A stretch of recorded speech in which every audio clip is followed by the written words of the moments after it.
Tonight's guest is a writer and journalist whose career has been a ceaseless battle against all forms of totalitarianism. A fierce proponent of Enlightenment values, he argues not only against religious extremism, but against the existence of religion itself. And as a polemicist, he's taken aim at everyone from Mother Teresa and Henry Kissinger to Bill Clinton and Michael Moore. In 2010, he was diagnosed with an incurable form of cancer. And I was invited to his house in Washington, D.C. to discuss whether the approach of his own death had caused his combative view of the world to soften, and whether he now wished to repair his long-running feud with his staunchly conservative brother, Peter. I talked with him about those and other matters in confidence.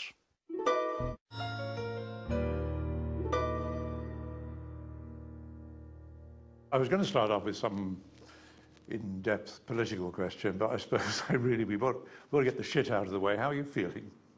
How am I feeling? I'm on a slight sort of plateau at the moment. I'm the prisoner of chemotherapy, so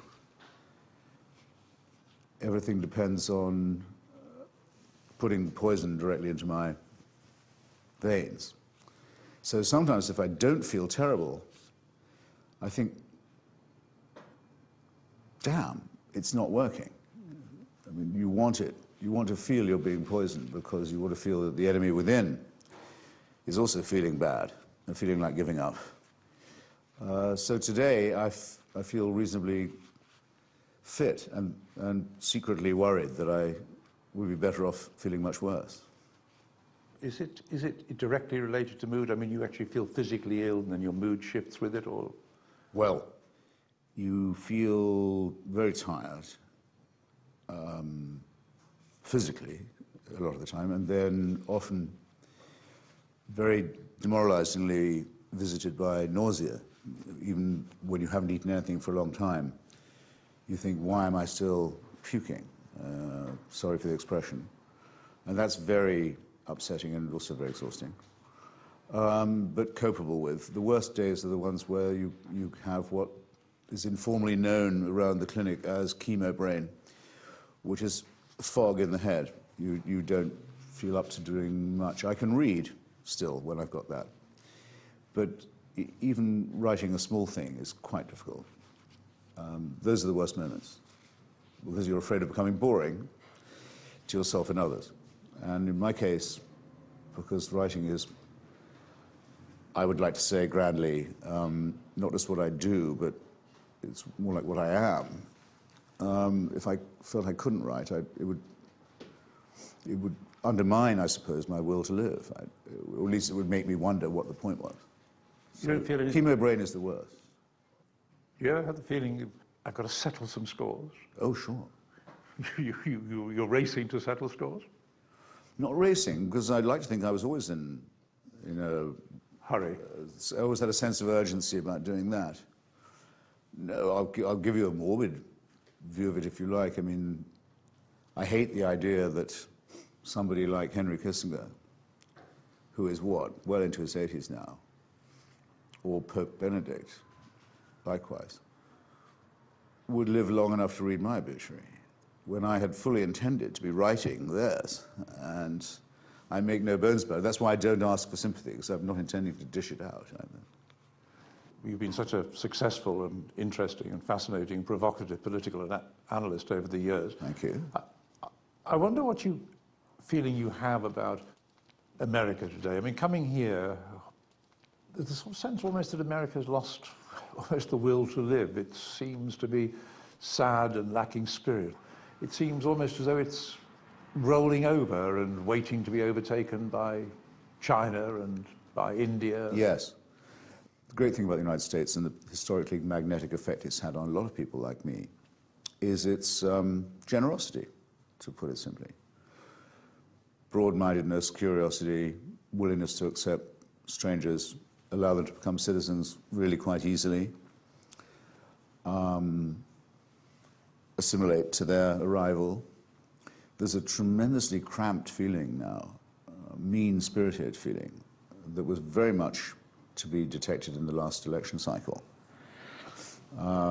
People talking in what I would once have called, I suppose, sort of Dennis Thatcherite terms, you know, curmudgeonly, but rather less amusing than him. You know, countries filling up with riffraff, country going to the dogs. President doesn't seem to be completely 16 annas to the rupee, might even be a Kenyan. Petty, spiteful stuff of that kind, often from quite senior people. Hardly even deserves the name of cynicism or pessimism. It's just sour and nasty and boring. That's been a depressing reflection, yes. And I know it comes from the feeling, they're probably both related, that the country itself has very rapidly and suddenly and unexpectedly ceased to be the hyperpower. That at best it's one power among many. And second, and subliminally related to this, the feeling among, what shall we say, anything's too much of a generalization. Let's just say white Americans for now. The realization that they're not going to be the majority quite soon. They'll be the largest group, but they won't be the majority.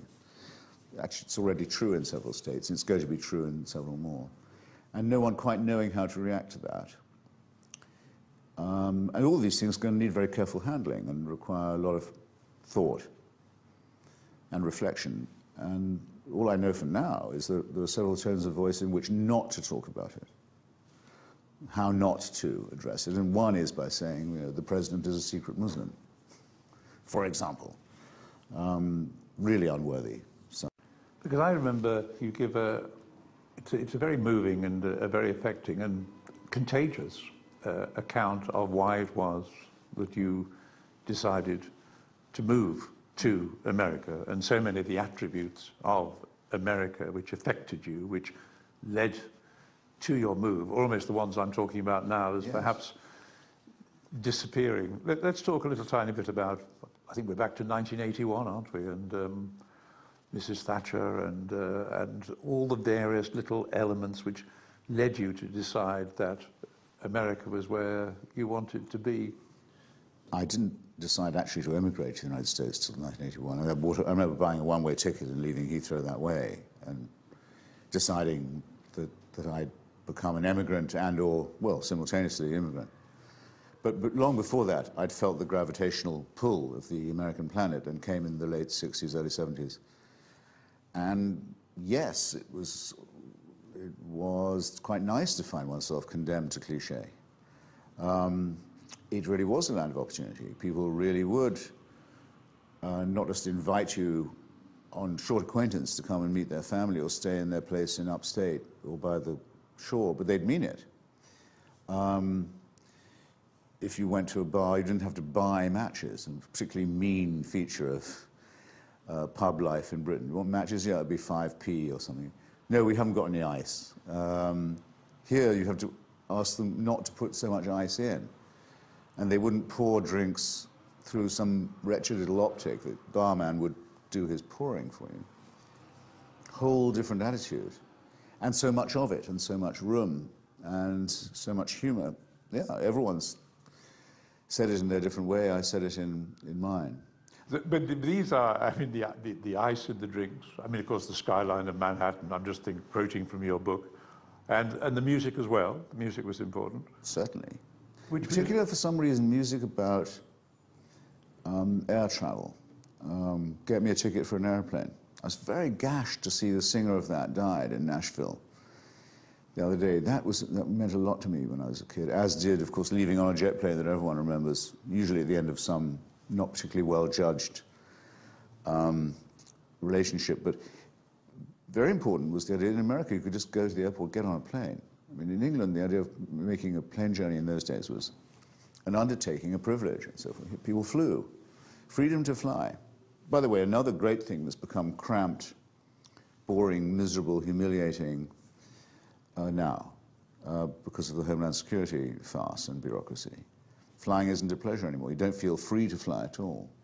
But all those cultural elements, you also, I mean, they're lined up against almost an ideological background which saw America as an aggressor, as an example of almost the worst excesses of capitalism. Yes. I mean, there must have been an ideological shift which enabled you to come to America, apart from all those cultural particulars which you cite. Well, no, the ideological irony, as I would rather say, that didn't involve a shift. It was more, to phrase it like this, which I think I do in the book, which was that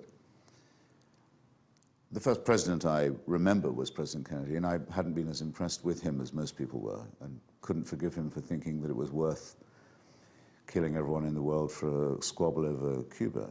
Still don't. Once was briefly famous for saying that, like everyone else in my generation, I could remember exactly where I was standing and what I was thinking on the day that President Kennedy nearly killed me, which was the missiles of October '62.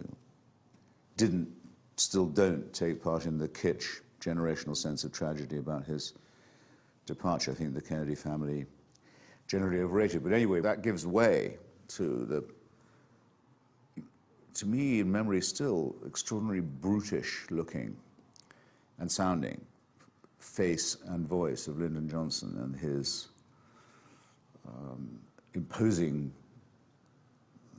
tyrannical manner, in particular as that involved him trying to bully the Vietnamese by means of chemical weapons. Bullying is understating it.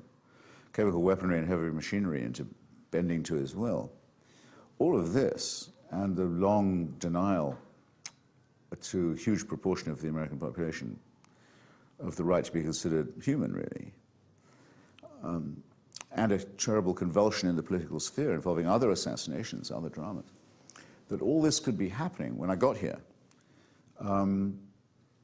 At the same time as a major unjust war overseas, major domestic revolution within the borders, what was going on? Huge discussion on whether women should have the same civil rights or should be considered part of the same civil rights movement.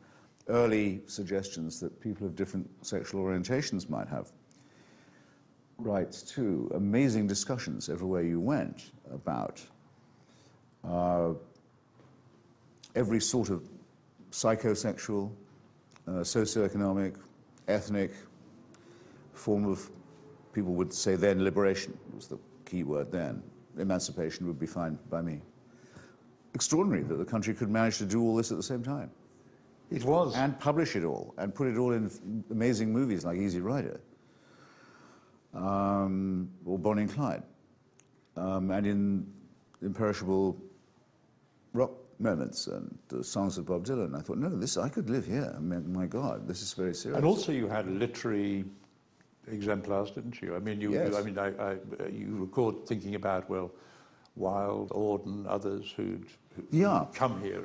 And in the view which a lot of my sort of literary type friends would have taken when I was at Oxford in the late 60s, that America is sort of vulgar, crass, commercial, and so on, which no one would say it wasn't. But Oscar Wilde, most of all, wanted to come here and began to flourish perhaps even more in Europe once he had.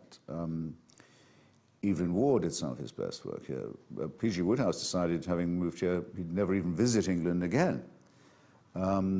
George Orwell, who was very suspicious of the American empire in the last few years of his life, replacing the British one, still most of all wanted to come to the United States and corresponded mainly with intellectuals around Partisan Review and magazines of that kind who would give him a home when he couldn't get one so easily in England.